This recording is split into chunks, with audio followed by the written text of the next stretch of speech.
Seltzer Kings podcasts. Imagine being the first person to ever send a payment over the internet. New things can be scary, and crypto is no different. It's new, but like the internet, it's also revolutionary. Making your first crypto trade feels easy with 24/7 support when you need it. Go to Kraken.com and see what crypto can be. Not investment advice. Crypto trading involves risk of loss. Cryptocurrency services are provided to U.S. and U.S. territory customers by Payward Ventures Inc. PVI DBA Kraken. Visit PVI's disclosures at kraken.com/legal/disclosures. What does an 18-year veteran of the tech industry and a 20-year veteran of the military have in common? More than you might think. Welcome, everyone, to the Second Act podcast, leveling up your life's journey.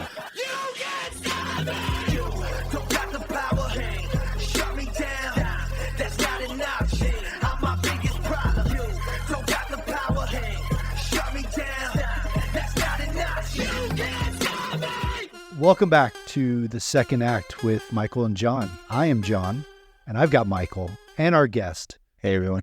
We are incredibly excited for today's episode, and we're going to get started in just a sec, but Michael first. How you been doing since we last recorded?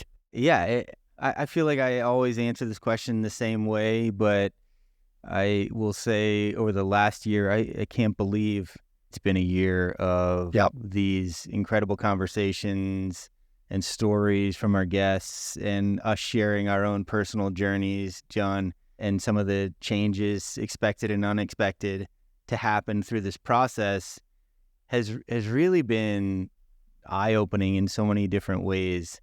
And we get feedback from audience members about how these stories are helping them rethink things in their life, which is really what we hope to accomplish in this process. And we are paying it forward each week with our giveaways. If you haven't heard on our episodes, go to michaelandjohn.com/giveaways. And each week we just announce a giveaway, which is an e-gift card to anybody who signs up, no strings attached. We just want to pay it forward in some small way, whether it's a gift card to Amazon or Uber or something to just cover a small expense in your life that I know people are grateful for. And I actually had someone over the weekend get stuck in the grocery store. This is a physical pay it forward where they were at the self-checkout. They had forgot their wallet, and I was standing right next to them, and they were about to leave and just leave their things behind. I was like, "Can I get that for you?" And they're like, No. I was like, "Please, someone has done it for me before. Let me pay it forward and do that favor for you." So I picked up their groceries for them, and they were incredibly grateful. And you never know, what kind of impact that makes, however small it is in their life. And that's what we're all about. So, that was the big event, other than some personal stuff going on with the family. That was fun. I'm excited for our guest today and to jump into another amazing story. Yeah. Well, I'll tell you, Michael, reflection over the last year, I did something in my second act. Let everybody in on a little secret. I bought a coffee grinder. Okay. Yeah, little things over here in the Ballinger household. Yeah. But I read Atomic Habits when I got out of the Marine Corps, and such a great book. But one of the things I did was buy a coffee grinder to just slow down.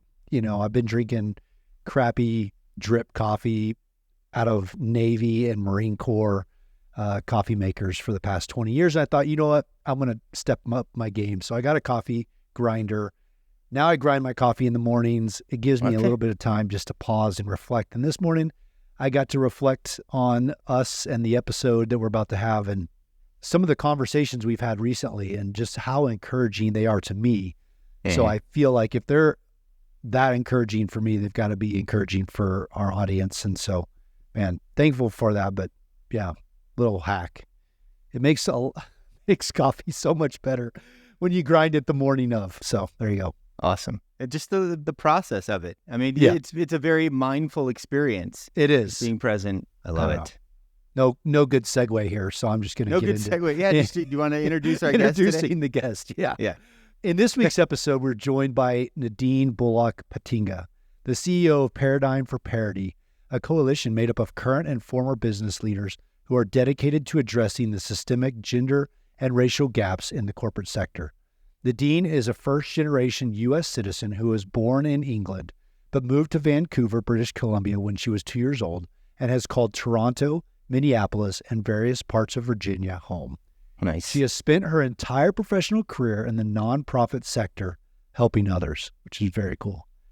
Prior to becoming CEO of Paradigm for Parity, Nadine has served in leadership roles that include Chief Development Officer of Hire Heroes USA, where we met, and President CEO of United Way of Northern Shenandoah Valley.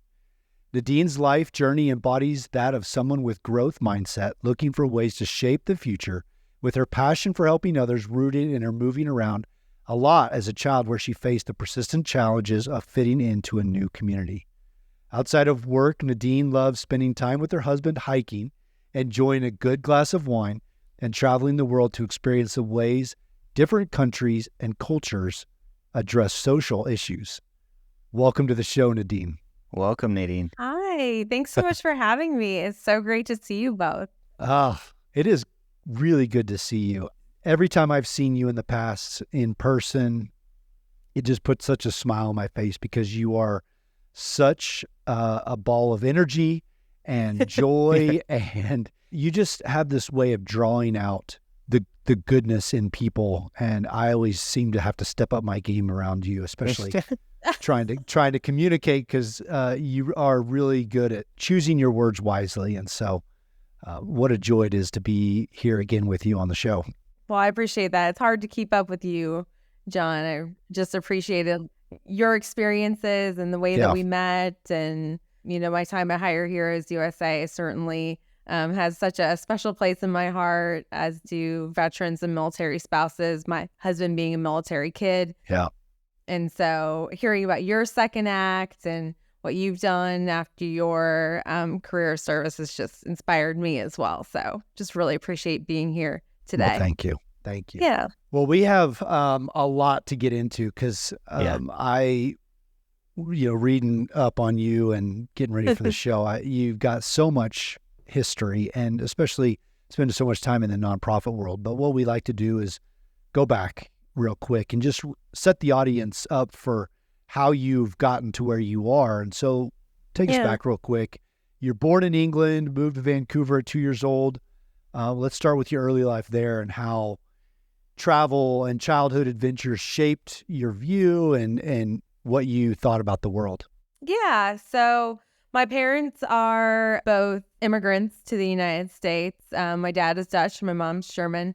And they met in England, where they started working together, and they both speak English as a second language. And so my dad was in the hospitality industry, and so that's what moved us around a lot. Very cool. We moved to North America when I was 2, Vancouver, and lived in Toronto for a while, and then moved to the United States when I was a freshman in high school. So have had a lot. I think I lived in 13 different homes by the time I graduated high school, and got to see a lot of different parts of the world. And certainly through my dad's travel, I think my husband and I joke that, one of the reasons that we came together and we're so good together, as him being a military child, is he moved around a lot, but just for a very different reason. But moving around a lot makes you very adaptable. It makes you good on the fly. It definitely helps you meet new people, put yourself out there. You are just a different,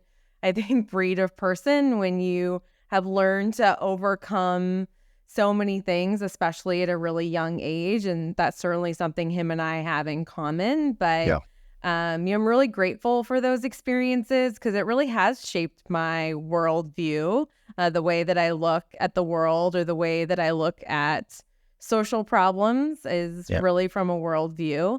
I'm really thankful for the way that my parents raised me. I do speak 2 languages, and they've always sort of helped keep me grounded to my roots. But I think it's also created a lot of challenges. I have always never felt like I fit in. And I would say even to this day, there's always a part of me that feels like otherness, right? That there's always a part of me that's never going to feel fully like I fit in. And I think when you're a young child, or when you're growing up and you're trying to find yourself, that's really hard. And that takes a lot of soul searching to overcome think as an adult, I celebrate it a little bit more. I think I'm a little bit more okay now being a little other. You can see my glasses, not really trying to fit in anymore. But I think that, as I grew up, I think that was really tough, especially when I moved to the United States. I always tell the story that my mom makes this incredible mac and cheese from scratch. But when I would go to friends' houses, I would ask for Kraft macaroni and cheese. That's what we could eat for dinner. And I remember my friends of parents being like, why? Like, it's so basic. It's so, whatever. But in my mind, that was me being able to fit into a culture that, didn't really quite understand and was trying to figure out my way through. Both my parents have, very thick accents. And so it was hard to hide some of that sometimes. And that was my way of doing that. And I think that fueled my passion for the work that I'm doing now, is that feeling of otherness is something that I don't want others to feel. And so I really feel like fighting for people who may not have level playing ground is something I've really been called to. Wow. It's so interesting to hear those words and then think about that. As a child, you're trying to fit in and have a lot of common interests with your friends, so you're not like the odd one out, the weird kid on the side or whatever. And then as an adult, it's almost the reverse. You should aspire to stand out, because those oftentimes are the people who are making big changes in the world. Yeah. Either on a micro or macro scale. And maybe the more people talk about that and the more recognition there is around how different we all are, the more it's celebrated at earlier and earlier ages now, so that as kids, it's okay to be different and in really interesting ways. So, moving around as much as you did, I can't relate to that, but I'm sure it was quite the adventure. And I 100% agree that having those different cultural experiences really help create a really beneficial worldview of what's going on and how other societies are living life and doing things in the world.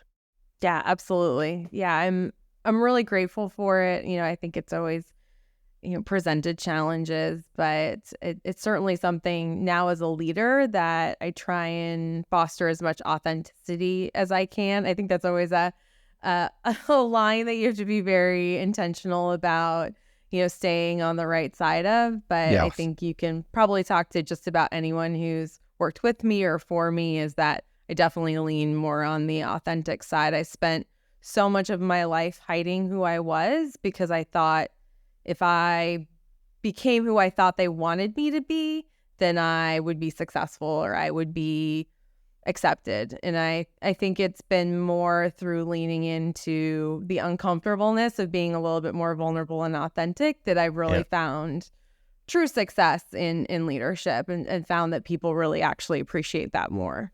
Yeah. Nadine, in your multiple travels, I know you were young, but is there one place or one experience that really just stood out to you above the others? Yeah, so I have the privilege, a lot of my dad's family is still in the Netherlands, which is where he's from. So we got to go back to Amsterdam and Europe, quite a bit as a kid, because my parents paid for it. Go less now because I have to pay for it. But it's, I think that is still something that's really been well cemented in the back of my mind, and certainly something I still try and hold space for now, is being able to go there, see all of them, and again, travel around at least that part of Europe pretty easily because everything's so close together. Those are memories with that kind of family that just, I think, was also missing as a child. I grew up not a lot of extended family. We moved to North America when I was 2, and it was just, my mom and my dad, and my sister and me. And so especially when I moved to Minneapolis and Minnesota in the Midwest, where like cousins live on the same block and you've got grandparents and you've got all these like family units that live in really close proximity, that is something I really missed out on and really wished I had. And so when we had the opportunity to travel back to Europe, it was like I got a little bit of a slice of that I really was missing. And the cool part about marrying my husband is he has a huge family. And so like, that kind of became that like extension and that extended family that I didn't actually have growing up. So I think that's been a really neat evolution of it too. Wow. Are all of his family sort of in close proximity to each other, or are they all spread out? Let's say they're all at least in the United States. So, Okay. But yeah, there's a bunch of East Coasters, North Carolina, Virginia, couple Nevada, Texas, but at least all in the United States. Yeah. Yeah. So as you're going through your adolescence and into higher education, what was the calling into the nonprofit sector? Like, how did you discover that for yourself as the direction you wanted to go and then spend up to this point your entire professional career in?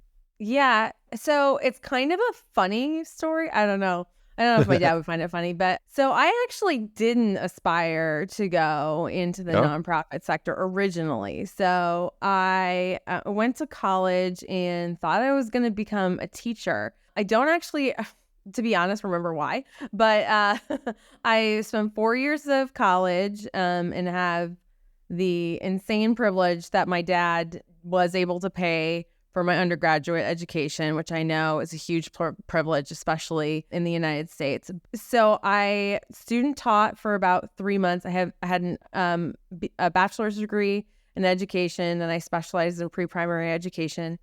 So I started student teaching. I student taught in the inner city of Minneapolis, and I student taught for 3 months, and I was like, I don't really like children. This is a huge mistake.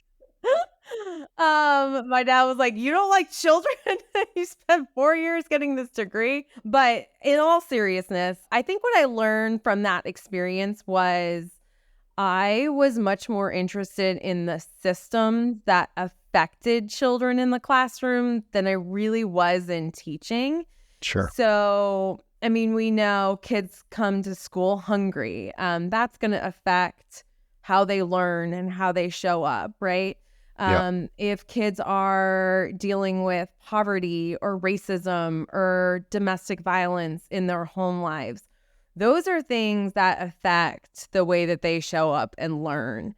And so I realized pretty quickly that was more my interest area than teaching, actually, and that systemic change, changing systems and affecting root causes was really what was my passion. So I made a very hard pivot very quickly. So I might be on my third act because my second act happened real quick. And took a summer job with a nonprofit. I was like, I just got to figure out what's going on in my life. I also went through something super hard and personal at that time. And so I took the opportunity to just take a pause, take a deep breath. And I worked for a nonprofit that basically did volunteer service project trips for junior high and high school students. So I got to work with nonprofits and I got to help set up these volunteer opportunities. And I instantly fell in love with it and decided they offered me a full-time job after the summer job. So I was like, well, not doing anything else. I'm certainly not teaching. So I stayed with them and did some marketing. I did some program. I spent about 2 years there and really just learned the ins and outs of nonprofits and really got my feet wet there. And that's when I went back to school and did my master's degree for nonprofit management. So that's kind of how I got into it. Wow. I certainly wasn't out to do it by any means, but it was really trying to understand how do we affect large scale change that helps improve people's lives. And then I stuck with it from there on out because my dad said, you are paying for your master's degree. I'm not doing this again. But I worked for a couple other nonprofits. I started in the resource development route. So I started raising money. I moved out to the DC area to do some contract work with a nonprofit that I was working with at the time. And I decided to stay in this area because I just loved it so much. I loved just the richness and the diversity of thought. I mean, talk about like not feeling like you fit in. I mean, DC is like the place to go if you don't feel like you fit in, because there is everybody here, right? So I just loved it here, and I thought, I'm going to stay here for a little while. And so I did, and I took a job at a nonprofit, and I was in charge of programs, but I basically had to make sure I got the programs funded, and that was my entry into resource development. And if you become kind of good at fundraising, then you get stuck there.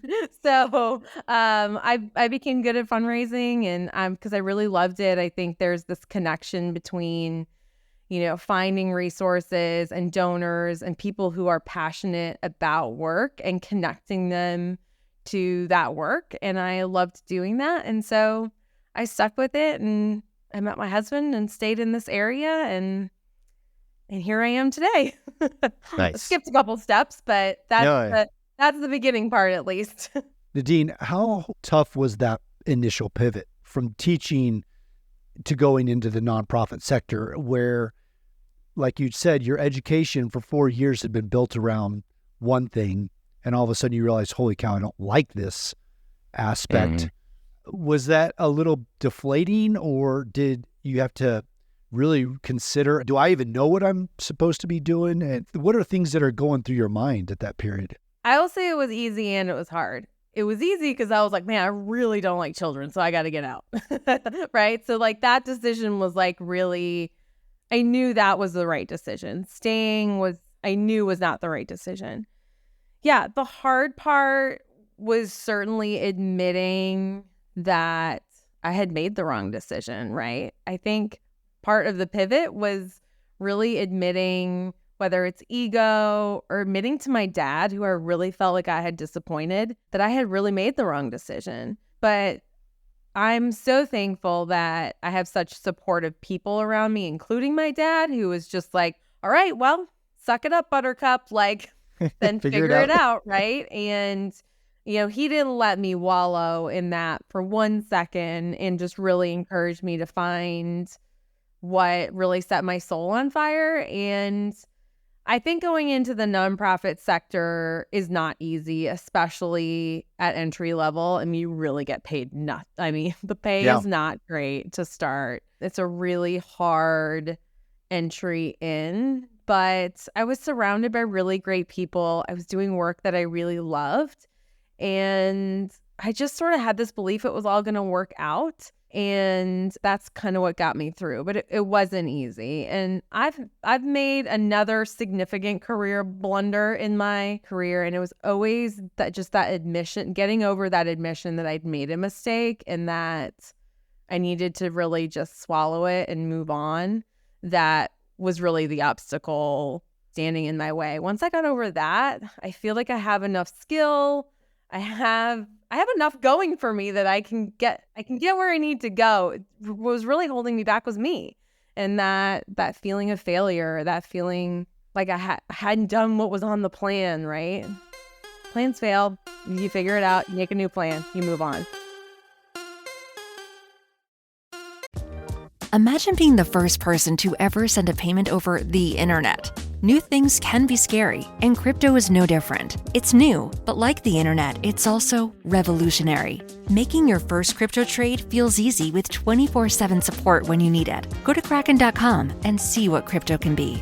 Not investment advice. Crypto trading involves risk of loss. Cryptocurrency services are provided to U.S. and U.S. territory customers by Payward Ventures Inc. PVI DBA Kraken. Visit PVI's disclosures at kraken.com/legal/disclosures. I love that tough love that you talk about your dad giving you, saying just suck it up. And getting into nonprofit at the level you started at, you're right, is gritty and scrappy, and you got to be resourceful to grow in that and make a name for yourself, and then keep on serving is commendable. Because I know, being in DC and now in Colorado Springs, where there's a ton of nonprofits, there's a lot of people out there that are fighting for that time and fighting for that dollar and fighting for the attention. And so hats off to you for making it as long as you have and staying in the nonprofit sector. Yeah. Yeah, and believing in yourself and believing that things will work out, I think is a really important element for anybody who's pursuing anything in life. As long as you're not sort of sitting on the couch waiting for things to happen, if you're actually putting things in motion, they may not seem like they're going to make a big difference in that moment at that time. Yeah. But as long as you're, and John and I have talked about this probably ad nauseum at this point, but as long as you're taking these small steps, whether it's a coffee meeting to build your network, or you're spending time online learning something, or you're interviewing for 100 jobs, one's probably going to hit. Like there's a lot of things that are in motion at any given time. And, the old saying goes, the harder you work, the luckier you get in life. Yeah. I think in some ways those elements were instilled in you through your strong support network that you have, and has led you into the things that you've done to date. And for those, Nadine, who are unfamiliar with the nonprofit sector, some of our audience probably aren't too aware, and you said you were successful. You knew you didn't want to teach children, which requires a very special person with a very high degree of patience. Really does. I know my mom's a teacher. John's wife is a teacher. Yeah.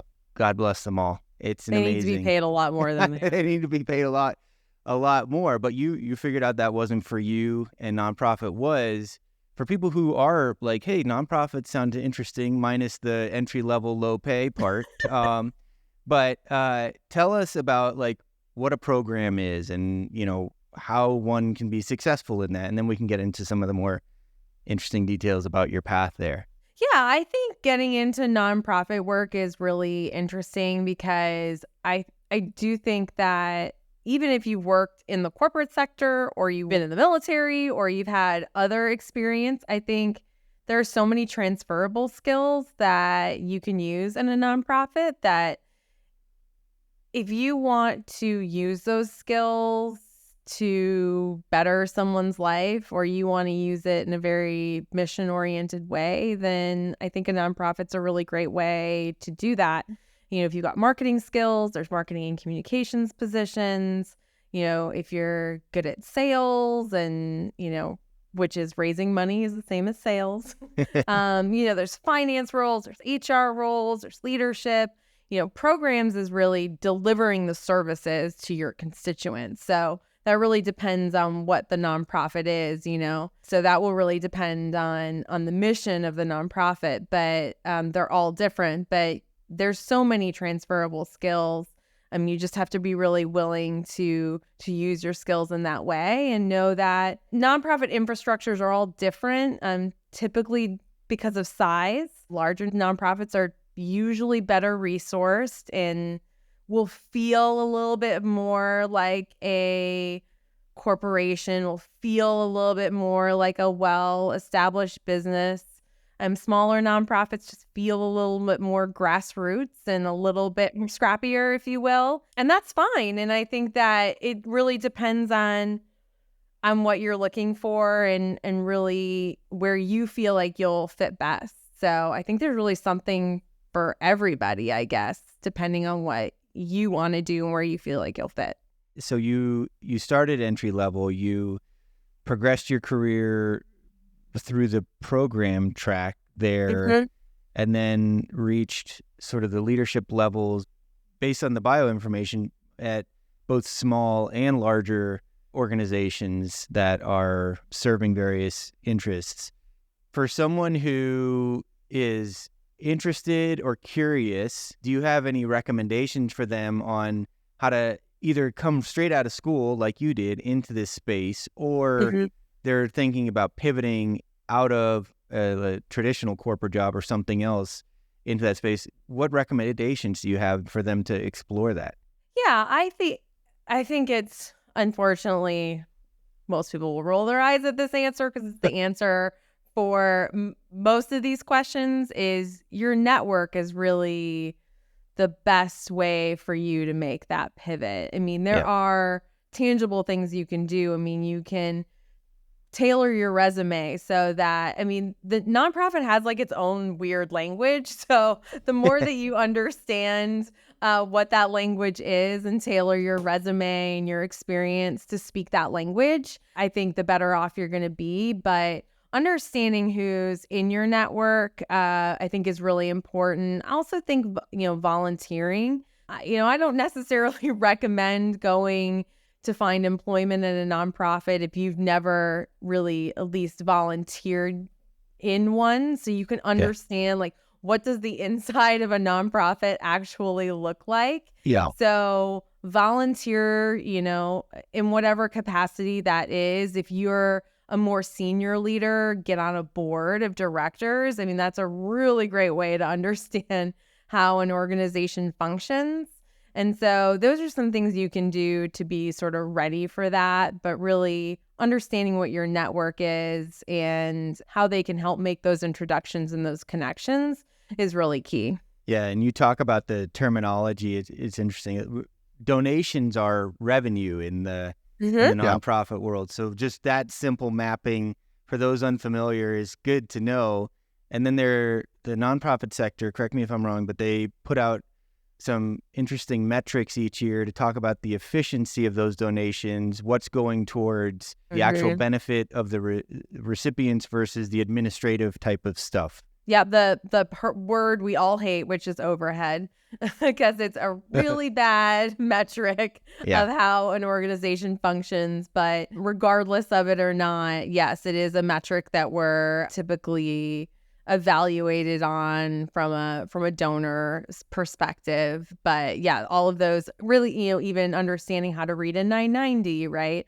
We're all accountable to the IRS, and all of that information is public. And so if you're interviewing or interested in a nonprofit, the first place that you should look is their 990, because it can tell you a lot if you know how to read it. And again, somebody in the industry will be able to help you figure out what to look for on that 990. Nadine, I want to get into this next role that you have just embarked on, but I can imagine looking back on some of your experience in the nonprofits, there's some parallels between small nonprofits, the gritty, scrappy ones, and the larger organizations that you've been a part of, especially in the C-suite. I imagine there's a lot of similarities, but there's probably also a lot of vast differences. Can you just give us example of maybe one of each? Yeah. I mean, I think that what's the same about all nonprofits, no matter what size, is you're always looking for more resources to do the job. Okay. It just depends on the scale, right? So if you're in a smaller nonprofit, that could be $1 million, and a large nonprofit could be $100 million. But the resource development professionals in both of those organizations are still going to be trying to figure out, how do we provide value to donors? How do we continue to communicate to donors what we need to do our job and to effectively do our mission? And that is the same no matter what size organization you are. It's just the scale at which you're at. I think the big difference is the number of hands and the number of people you have to do that work, right? I think in a smaller nonprofit, you wear a lot more hats than you do in a larger nonprofit. And neither is good and neither is bad. I think there's so many times I've been in smaller nonprofits where I like wearing a lot of different hats. It keeps your role interesting and fun and really, eclectic. But, there's also something to be said about having a whole HR department who just deals with all of that, right? Yeah. Yes. So I think it's just of the scale and the number of people that you have to do more specialized functions versus people just trying to do a bunch of different things to get the job done. Good. Tell us about Paradigm for Parity. I think it's a good segue. You're newer to the organization. Tell us about your early days there, some exciting things going on, and we go from there. Yeah. So Paradigm for Parity, as you said in the introduction, is a coalition-based nonprofit. We have over 150 companies in the coalition who are really dedicated to changing corporate culture. And, early on in my days, I think this is what I love about the organization is, there's a lot of programs and there's a lot of things, if you will, targeted towards women and women in leadership, all which I think are fantastic.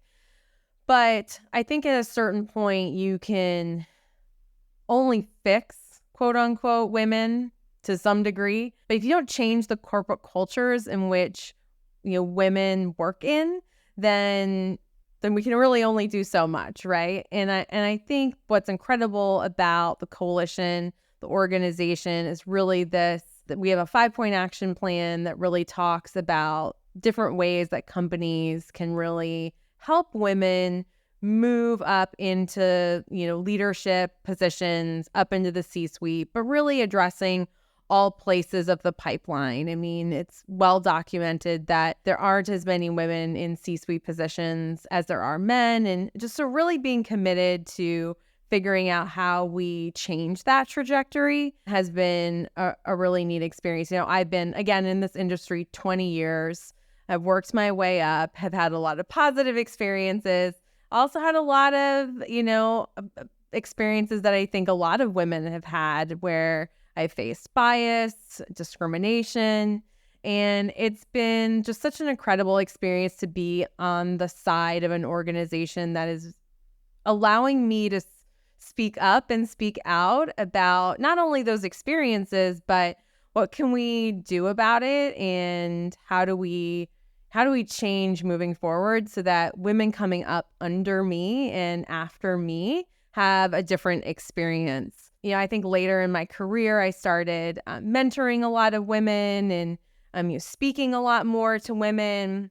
And they were starting to look up to me to, hey, like, how do I grow my career? And so I started having this platform, and Paradigm for Parity has just given me sort of that extra oomph, if you will, to be able to just have this incredible organization to work with and for, that is really has these principles that I just really believe in, and I'm really excited about, being able to further this mission. So so we got a couple big events coming up in the fall. So I'm definitely excited about that, and excited to see, hopefully I'll be able to get out more, do some speaking, some conferences next year, now that Nice. I'm almost 6 months, I guess, in. So Okay.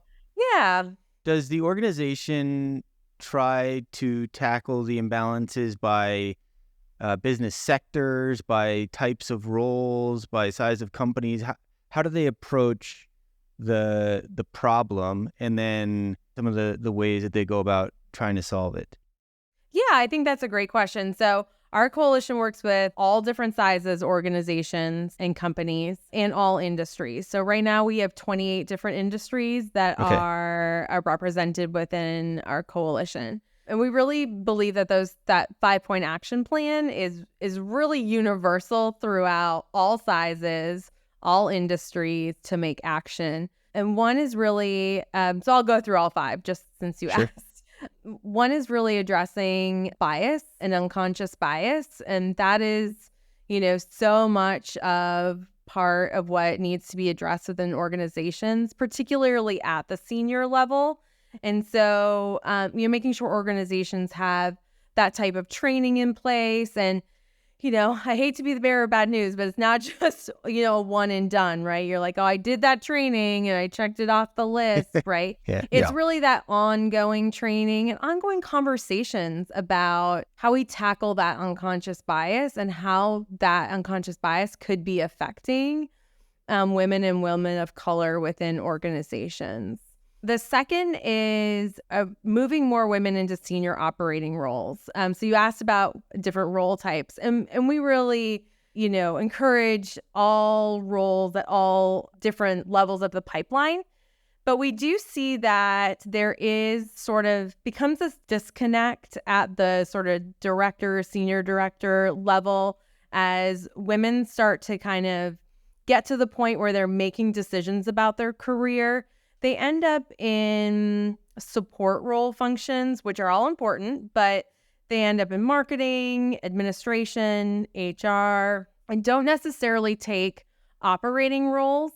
And those are the ones that we see most often lead to the C-suite. So we have actually a program called our Profit and Loss Leadership Accelerator that actually works with women about 5 to 10 years into their career, right before they're ready to take their first role that has a P&L responsibility. It really helps get them that experience. It also has a lot of leadership skills involved as well, executive coaching, and really gets them ready to then be on that track to the C-level in sort of those operating functions. So that's really another important one.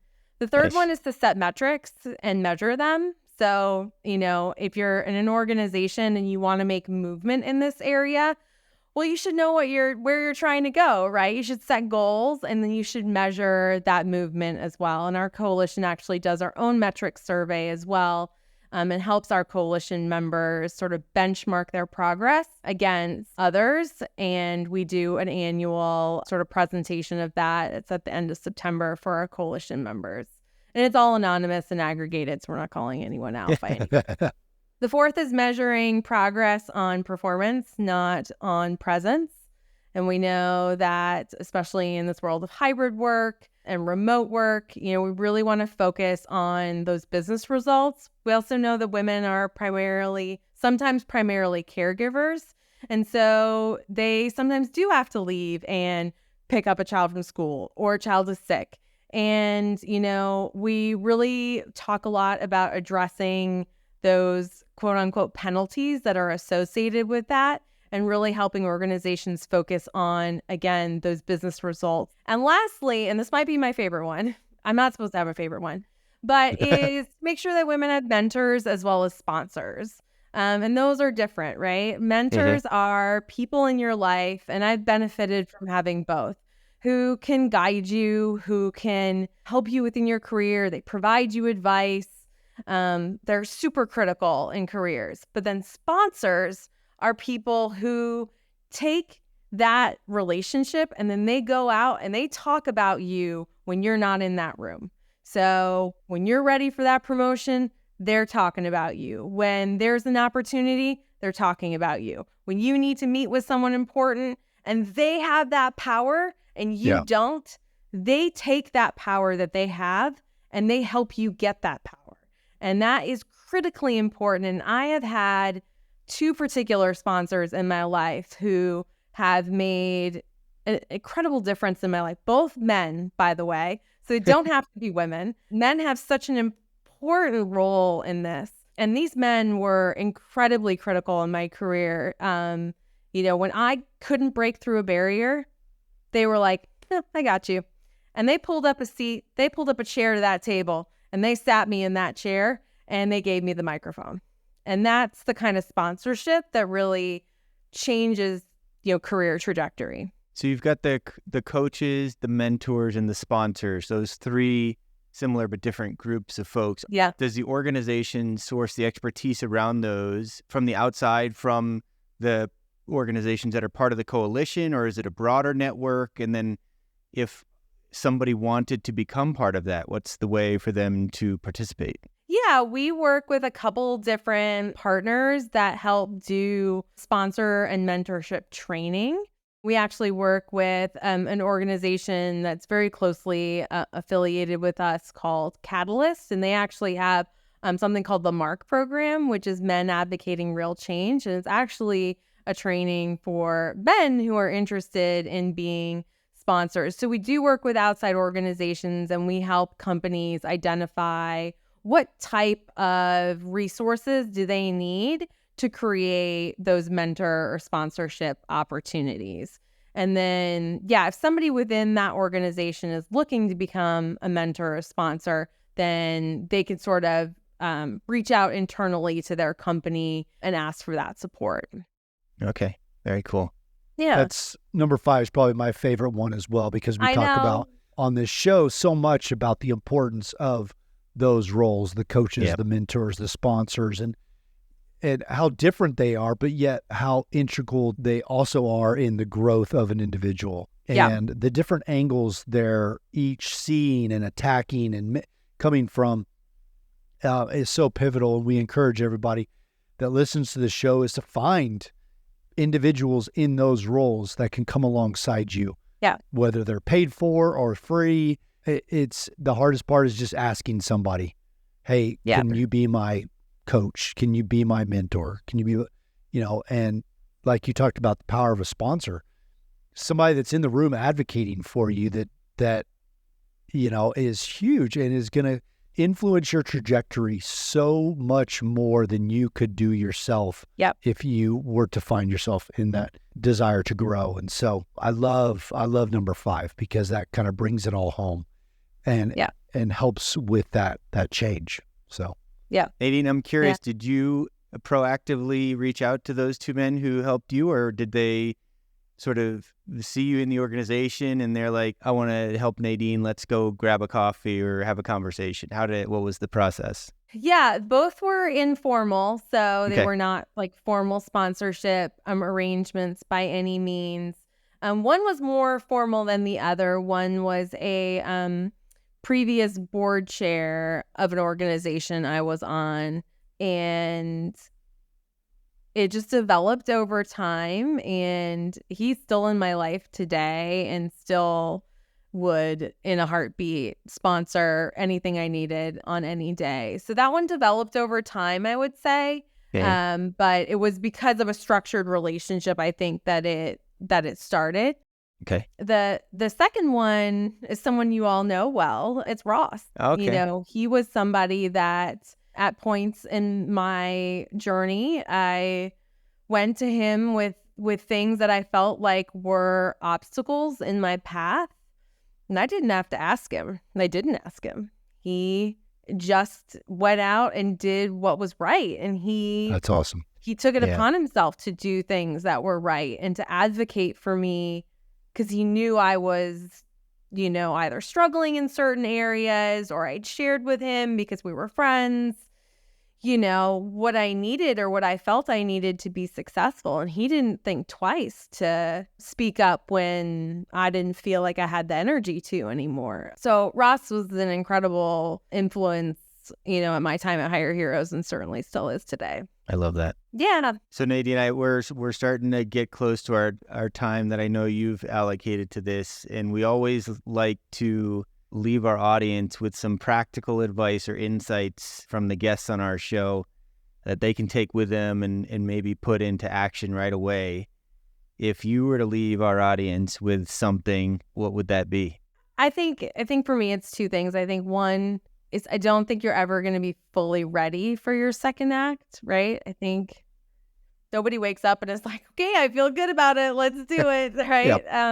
Yep. Change is hard and change is scary, and there's never a right time. There's never a good time, and you're never going to feel 100% ready for it. And I think it takes the courage to just take the leap that I think sets people apart from those that do it and those that don't. I think this is true for men and women, but probably specifically maybe more for women, is studies show that significantly more women struggle with imposter syndrome. Oh, wow.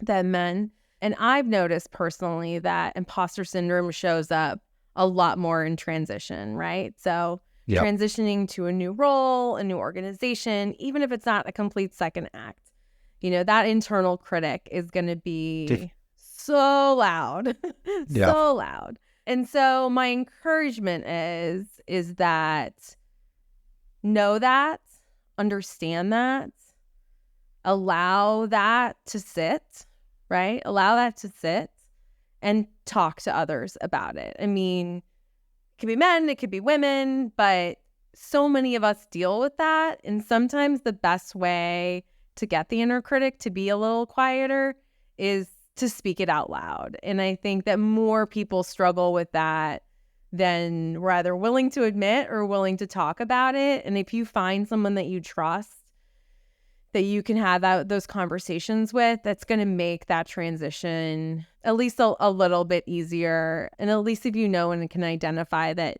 imposter syndrome is going to be louder at that point, then at least you know that going into it. And I think that's really important to identify. While you're saying that, Nadine, I'm laughing because those responses that you just gave were completely unprompted, but we We talk about this on the show all the time, imposter syndrome, and taking that step, getting out there when it's uncomfortable and never being fully prepared like you want to be or you think you should be. That's when the most growth is encountered. So, those 2 points are incredibly important for people to remember, that we're all dealing with it, male, female, nonprofit, for-profit, it is around and abundantly around. So thank you for giving us that parting advice. And if people are interested in getting in touch with you or learning more about Paradigm for Parity, how can they do that? Yeah, you can find me on LinkedIn.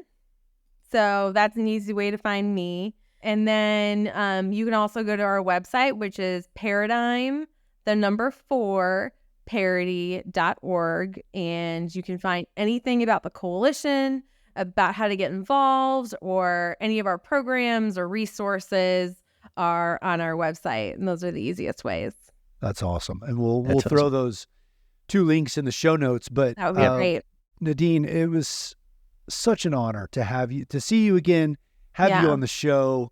And I know working with you in the past and hearing about what you're doing now, you are on just such a great trajectory to change the lives of women and people around you and your community. And we're so grateful to have you on the show. So I know I learned a ton and incredibly appreciative for you spending the time with us. So thank you.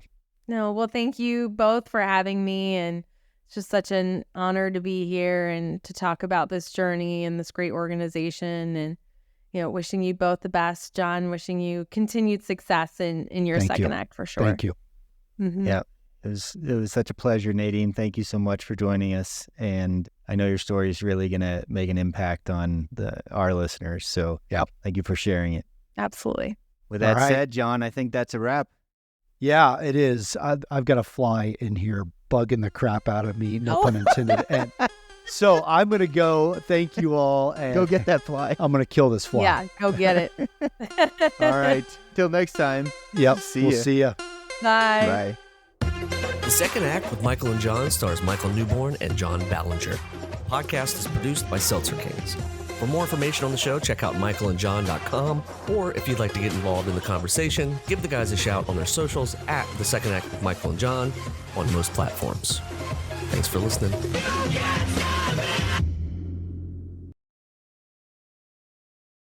Seltzer Kings. Podcasts.